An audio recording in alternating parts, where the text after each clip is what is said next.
যে কারণে আর্জেন্টিনার পরাজয়। চলুন একটু অ্যানালাইসিস করা যাক। স্পেন পুরো ম্যাচে 21টি ফাউল করেও একটি কার্ডও পেল না, অথচ আর্জেন্টিনা 25টি ফাউল করায় তাদের পকেটে ঢুকলো 6টি হলুদ কার্ড এবং একটি লাল কার্ড। কিন্তু কেন?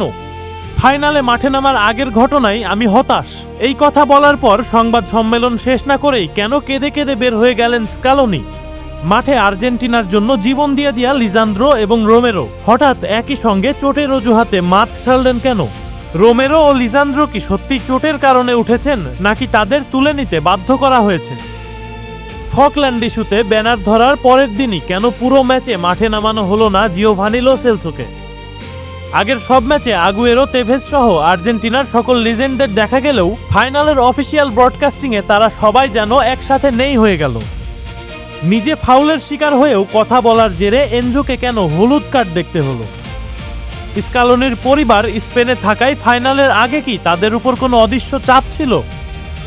পুরো ম্যাচ জুড়ে ডাগ আউটে কিংবা বেঞ্চে কোথাও দেখা মিলল না লাউতারোর। শুধু ম্যাচ শেষে কয়েক মুহূর্তের জন্য তাকে দেখা গেল। ম্যাচ শেষে খেলোয়াড়দের একজনও কেন সংবাদ মাধ্যমের সামনে একটি শব্দও বললেন না? টুর্নামেন্টের সর্বোচ্চ গোলদাতা আর্জেন্টিনা ফাইনালে একটি শটও অন টার্গেটে রাখতে পারল না। বাস থেকে হাসি মুখে নামলেও ড্রেসিং রুমে ঢোকার পর এক নিমেষে কেন মনমরা হয়ে গেল পুরো দল? মাঠে নামার আগে কান্না করতে দেখা গেল লিয়ান্দ্রো পারেদেস এবং এনজো ফার্নান্দেসকে। ঠিক কি এমন হয়ে গিয়েছিল এই অল্প সময়ের মধ্যেই? আর্জেন্টিনার দেশীয় লিগের অভ্যন্তরীণ ঝামেলায় বিশ্বকাপের মাঝপথে হঠাৎ আর্জেন্টিনা বোর্ড প্রেসিডেন্টের নামে মামলা কেন ঠুকলো ফিফা? আপনার মনেও কি এসব প্রশ্ন উকি দিচ্ছে? কমেন্টে আপনার মতামত জানান।